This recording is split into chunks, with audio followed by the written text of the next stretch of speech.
अशोक कुमार है, मैं सिक्कर जिले से हूँ। टेलीकॉम से फॉर्म भरा है, सीटी में 185 नंबर है ऐसी कैटेगरी से। यहाँ ड्रीम डिफेंस एकेडमी आए हुए 2 दिन हुए हैं, बहुत अच्छा लग रहा है। पहले घर पर इतना कॉन्फिडेंस नहीं आ रहा था, लेकिन यहाँ जैसे 2 दिन आए तो अच्छा कॉन्फिडेंस आ रहा है कि दौड़ आराम से हो जाएगी। और जो घर पर अभी बिस्तर में सो रहे हैं उनसे कहना चाहता हूँ कि बिस्तर से इतना भी प्यार मत करिए कि मंजिल ख्वाब बनकर रह जाए। मेरा नाम ज्योति कौर रूपावत है। मेरे सेट में 160 प्लस नंबर है और मैं राजसमंद जिले से हूँ और एससी कैटेगरी से हूँ। और मुझे मेरा मोटिवेशन मेरे भाई से मिला है और वही मुझे यहाँ छोड़ के गया है कि यहाँ आपको दीदी तैयारी करनी। और वो मेरे से छोटा है और वो गवर्नमेंट जॉब लग चुका है इस रीड में। और हम दोनों तैयारी साथ में कर रहे थे उदयपुर से, लेकिन मैं रह गई हूँ और वो आज गवर्नमेंट टीचर है। और मैं यहाँ एक सपना लेके आई हूँ कि मुझे कुछ ना कुछ करना है यहाँ से राजस्थान पुलिस से, क्योंकि वो पहले डिफेंस की भी तैयारी कर रहा था और उसने दोनों एक साथ तैयारी की थी। एसएसबी में भी उसने सेलेक्ट हुआ और टीचर में भी सेलेक्ट हुआ, तो उसने दोनों में से वो जॉब सेलेक्ट की है। और बाकी उसने मुझे मोटिवेट किया है कि जा और करके छोटे भाई ने भी मोटिवेट किया है। हाँ, और धन्यवाद करूंगा। मैं इस वीडियो के माध्यम से उसका धन्यवाद करना चाहूंगी। मेरा भाई मुझे सबसे दुनिया में सबसे ज्यादा पसंद है। थैंक यू भैया। ओबीसी कैटेगरी सीईटी में 172 मार्क्स है और दौसा से फॉर्म लगाया है। ओबीसी कैटेगरी सीईटी में 175 नंबर और झालावाड़ से फॉर्म लगाया। ओबीसी कैटेगरी 140 नंबर चित्तौड़ से फॉर्म भरा। एसटी कैटेगरी 142 नंबर सिरोही से फॉर्म भरा। एसटी कैटेगरी भरतपुर से फॉर्म भरा 165 number. EWS category 150 number Bundi से फॉर्म भरा। कैटेगरी ओबीसी है, मेरी सीईटी में 160 नंबर है और मैंने सिरोही से फॉर्म भरा है। मेरी कैटेगरी ओबीसी है, मैंने चित्तौड़गढ़ से फॉर्म भरा है और सीईटी में 200 नंबर है। कैटेगरी ओबीसी है, मेरे सीईटी में 180 नंबर है, मैंने भरतपुर से फॉर्म भरा। मेरा सीईटी में 166 नंबर है, ऐसी कैटेगरी है, भिलवाड़ा से फॉर्म भरा। ओबीसी कैटेगरी 205 नंबर सीकर से form. SC category 186 number telecommunication. General category 194 number CET में जयपुर ग्रामीण से फॉर्म भरा। एसटी कैटेगरी 181 नंबर टेलीकम्युनिकेशन से फॉर्म भरा। ओबीसी कैटेगरी 172 नंबर भरतपुर से फॉर्म भरा। OBC category 190 number telecommunication. ST category 200 number और भीलवाड़ा से फॉर्म भरा है। मैं एससी से हूँ और मैंने बाड़मेर से फॉर्म भरा है, मेरे 170 नंबर है। ईडब्ल्यूएस कैटेगरी 175 नंबर 200 डिस्ट्रिक्ट से फॉर्म। ओबीसी कैटेगरी है, सिरोही से फॉर्म भरा है और सीईटी में 187 नंबर। ओबीसी कैटेगरी 205 नंबर और कोटा ग्रामीण से फॉर्म भरा। एसटी कैटेगरी 173 नंबर और बूंदी से फॉर्म भरा। ईडब्ल्यूएस कैटेगरी 185 नंबर बाड़मेर से फॉर्म लगा। एससी कैटेगरी भरतपुर से फॉर्म भरा 187 number. SC category 144 number telecommunication से फॉर्म भरा। ईडब्ल्यूएस कैटेगरी 183 नंबर दौसा से फॉर्म भरा है। ओबीसी कैटेगरी झालावाड़ से फॉर्म भरा है 188 number. MBC category 179 number Barmer से फॉर्म भरा है। ईडब्ल्यूएस कैटेगरी 187 नंबर कोटा ग्रामीण से फॉर्म भरा। एमबीसी कैटेगरी 155 नंबर झालावाड़ से फॉर्म भरा है। एससी कैटेगरी नागौर से फॉर्म भरा 180 number.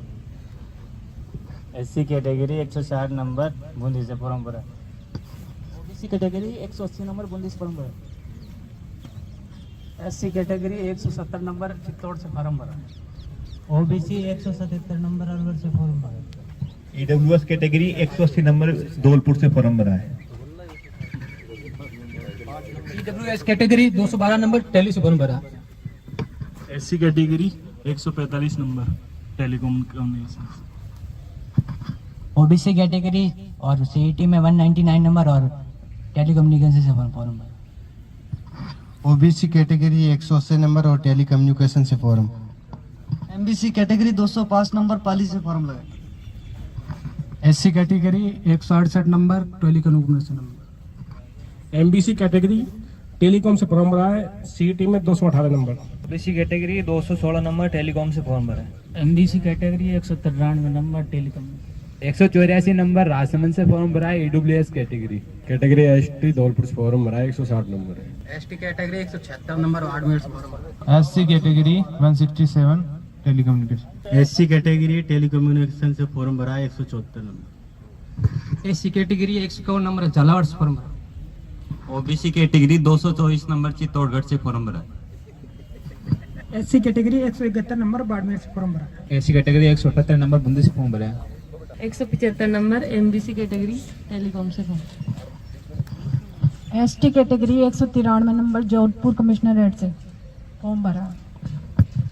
OBC category 207 number Bharatpur से फॉर्म भरा। ओबीसी कैटेगरी मेरे सीटी में 170 नंबर है और फॉर्म चित्तौड़ से लगाया। ओबीसी कैटेगरी सीटी में 210 नंबर है, दौसा से फॉर्म लगाया। ओबीसी कैटेगरी सीटी के अंदर 200 नंबर और टेली कम्युनिकेशन से फॉर्म लगाया।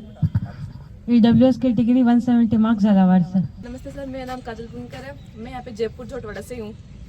रिम डिफेंस अकेडमी है ना, ये जो कांटे पे, मैं उसके जस्ट पीछे मेरा घर है और मेरा सीटी में स्कोर 130 है और मुझे किसी ने बताया था इस कोचिंग के लिए, तब मैं यहाँ पे आई हूँ। आज अच्छा लगा सर। हम तैयारी शुरू कर चुके हैं। पहली चीज बच्चों के मन में जो डाउट है भी चल रहा है लगातार कि क्या सर इस डेट पे फिजिकल हो जाएंगे क्या? जो 18 से 23 दिसंबर का जो टाइम दिया गया है, क्या इस पे फिजिकल हो जाएंगे? तो ये चीज डिपेंड करती है बेटा गवर्नमेंट के ऊपर, एक आदमी के बस का नहीं है ये। सरकार, राजस्थान पुलिस इस पे काम कर रही है। उन्होंने आईजी जो सेक्टर के अलग अलग हैं, संभाग स्तर के ऊपर फिजिकल होना है, तो उनसे रिपोर्ट मांगी थी। वो लेटर आपने सबने देख लिया कि क्या 18 से 23 दिसंबर तक आपके एरिया में जिस ग्राउंड में फिजिकल होना है वो खाली है या नहीं है, क्योंकि वो पुलिस का नहीं होता है। वो जो स्टेडियम होता है वो किसका होता है बेटा?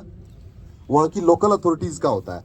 वहाँ का जो नगर निगम है, नगर परिषद है, उसके अंडर होता है। तो उनसे पूछना पड़ता है। अब उसको पूछने के बाद में वहाँ से अभी क्या सूचना आई है ये चुनाव के बाद पता चल जाएगा। 26-27 तारीख को जैसे ही प्रशासन थोड़ा सा फ्री होगा तो उसका भी कोई ना कोई लेटर मिल जाएगा, उनका जवाब का भी, कि सबके पास फ्री है। और अभी चुनाव तक जरूर वो सब बिजी है, उसके बाद सारे फ्री हो जाएंगे। और ये भर्ती बेटा ऑलरेडी बहुत लेट हो चुकी है, बहुत मामूल। इसमें पोस्ट भी काफ़ी कम, 3500 पद है सिर्फ। और ट्रेनिंग सेंटर भी आपके खाली होने वाले हैं, शायद ट्रेनिंग कंप्लीट सी हो रही है जो पिछला बैच है उसकी। कई जगह तो जो पहले बैच शुरू हो गया था उनकी तो हो भी गई, तो खाली भी है, जगह भी खाली है, सब कुछ है। और पुलिस की कमी को बेटा ज़्यादा दिन तक बर्दाश्त नहीं किया जा सकता। इसलिए आप तो ये मान के चलिए कि 18 से 23 दिसंबर में फिजिकल होंगे ही होंगे। ज़्यादा से ज़्यादा ये हो सकता है कि 5-7 दिन आगे पीछे हो सकता है बस, यानी कि दिसंबर में हर हाल में शुरू होंगे। तो अब तक भी अगर आपने तैयारी शुरू नहीं की है, अभी भी अगर आप दिमाग में ये लिए बैठे हैं कि पता नहीं अभी तो होगा या नहीं होगा, मैं तो पहले शुरू कर रहा हूँ औरों से, तो मेरा तो नॉर्मल मेहनत करने से भी हो ही जाएगा। नहीं बेटा, सीरियस होके मेहनत करना है। आज बेरोजगारी इतनी ज़्यादा है, आपको मौका मिल रहा है, सीईटी में आपका स्कोर ठीक है, तो आप थोड़ा सा मेहनत करके कम से कम फिजिकल में नहीं रहना चाहिए, मेरा ये मानना है। क्योंकि फिजिकल हमारी बॉडी का काम है, थोड़ी सी मेहनत से किया जा सकता है। रिटर्न होगा, उसके बाद में रिटर्न के लिए हो सकता है कोई नहीं पढ़ाई कर पाए ज़्यादा, लेकिन फिजिकल में तो किसी को रहना ही नहीं चाहिए।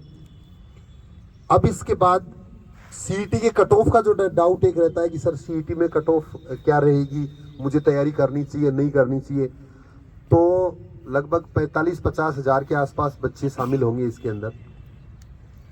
बहुत बड़ी संख्या होती है ये। मैं लगातार पिछले 5-6 महीने से ये चीज़ देख रहा हूँ, इतने हज़ारों बच्चों से मिल रहा हूँ। सिर्फ एक जो टेलीकम्युनिकेशन वाले जो बच्चे हैं वहाँ की कट ऑफ थोड़ी सी ज़्यादा रहेगी, बाकी एवरेज बच्चों का आराम से नंबर आ जाएगा दौड़ के अंदर।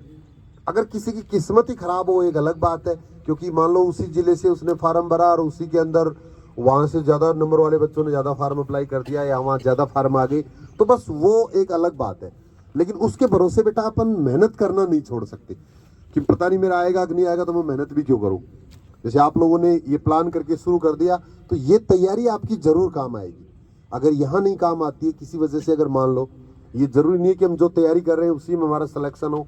11 साल से मैं ये देख रहा हूँ कि आधे से ज़्यादा बच्चे ऐसे होते हैं जो एक जगह की तैयारी उनको तुरंत दूसरी जगह काम आ जाती है। इस जगह हो सकता है अब जो तैयारी करके जाए वो उनको किसी भी वजह से काम नहीं आए, लेकिन उसके तुरंत बाद, क्योंकि जब तक बेरोजगार है, जब तक हमारा सपना वर्दी वाली जॉब का है, तो उसमें फिजिकल तो हर जगह होगा। चाहे दिल्ली पुलिस है, चाहे एसएससी जीडी है, चाहे कांस्टेबल की दूसरी वैकेंसी है, चाहे सब इंस्पेक्टर की वैकेंसी है, चाहे आरएसी आरआईएसएफ की वैकेंसी भी आ सकती है, जेल प्रेरी फॉरेस्ट डिपार्टमेंट वगैरह की वैकेंसियाँ भी आ सकती हैं। तो इन सभी के अंदर हर जगह फिजिकल तो करना ही करना पड़ेगा। सिर्फ वो लोग शुरुआत नहीं कर पाते हैं जिनके पास कोई ना कोई बहाना होता है कि अभी नहीं करने का कोई ना कोई बहाना है उनके पास में कि चलो अभी तो डेट ही डिसाइड नहीं हुई, फाइनल नहीं हुआ, तो हो जाएगी डेट से। लेकिन आप तैयारी जरूर शुरू कर दीजिए, जैसा भी वातावरण आपके पास। जरूरी नहीं है आर्थिक रूप से अगर हम कमज़ोर हैं तो अकेडमी में जाएं, ऐसा ज़रूरी नहीं है। हम खुद से भी मेहनत कर सकते हैं, जहाँ रहते हैं वहाँ भी तैयारी शुरू कर सकते हैं अपनी। लगातार यूट्यूब पे वीडियोस फॉलो करके भी कर सकते हैं। आराम से किसी न किसी रूप में आप तैयारी जरूर शुरू कर दीजिए। चाहे आपकी सीईटी में पासिंग मार्क्स से 40% से ऊपर नंबर है तो भी आपको फिजिकल रनिंग ही तो करना है यार। राजस्थान पुलिस कांस्टेबल में सिर्फ दौड़ ही तो करना है, तो दौड़ करना तो वैसे भी इस एज में बहुत जरूरी है। अगर दिमाग को स्वस्थ रखना है, बॉडी स्वस्थ रहना है, लंबे समय तक जीना है, तो दौड़ तो वैसे भी हर आदमी के लिए जरूरी होती है। तो इसमें घबराने की जरूरत नहीं है, ये आपकी जरूर काम आएगी। पढ़ाई करते करते लाइब्रेरी में बैठे बैठे पेट निकल जाता है, वेट बढ़ जाता है, उससे आजकल 20-25 साल की एज के अंदर हार्ट अटैक्स आ रहे हैं। कोरोना के बाद में हमारा जो जीवन शैली है वो इतनी चेंज हो गई, इतना हम कमजोर हो गए, अंदर से हमारे फेफड़े कमजोर हो गए, श्वसन क्षमता कमजोर हो गई। तो उसको मजबूत बनाने के लिए ये फिजिकल तो एक बहाना है। तो निकल पड़िए घर से और लगातार मेहनत पे जुट जाइए। मैं प्रतापगढ़ जिले से हूँ और मैंने मोबाइल पे या यूट्यूब में वीडियो देखा, उसके जरिए मैं यहाँ आया हूँ और मुझे यहाँ आके अच्छा भी लगा है। सीईटी में कितने नंबर है बेटा? मेरे 42% बन रहे। बहुत बढ़िया। सवा कौन सी कैटेगरी में हो? एसटी से हूँ मैं। नमस्कार, मेरा नाम सुखदेव भटगढ़ है, मैं नागौर से हूँ और मेरे कैटेगरी है वो ओबीसी है। मेरे सीईटी में 179 नंबर आ रहे हैं और मैंने सर का वीडियो यूट्यूब पर देखा था। मेरे को आए हुए 4 दिन हो गए। यहाँ खाना पीना रहना बहुत बढ़िया। दोनों को मेरा प्रणाम और सभी साथियों को मेरा प्रणाम। मैं प्रतापगढ़ जिले से 50 किलोमीटर दूर प्रसिद्ध स्थान होरी हनुमान जी से हूँ और मैंने इंस्टाग्राम पे सर का वीडियो देखा और वहाँ से मोटिवेट मिला कि यहाँ पे चलना चाहिए तो अपना कुछ भला हो सके। और मैंने मेरे दोस्तों को तैयार किया, जो मेरे दोस्त मेरे साथ में है, और हम दोनों बात करके यहाँ से ट्रेन पकड़ के निकल चुके। और हमें यहाँ के अच्छा लगा, यहाँ के दोस्तों से मिले तो बहुत अच्छा लगा। और सभी साथियों से कहना चाहूँगा आप भी अच्छी मेहनत करें और जो नहीं आए उनसे भी मेरा निवेदन है कि जल्दी बता रहे आप, आपके एकेडमी में आपका स्वागत करती है। बहुत बढ़िया, शाबाश।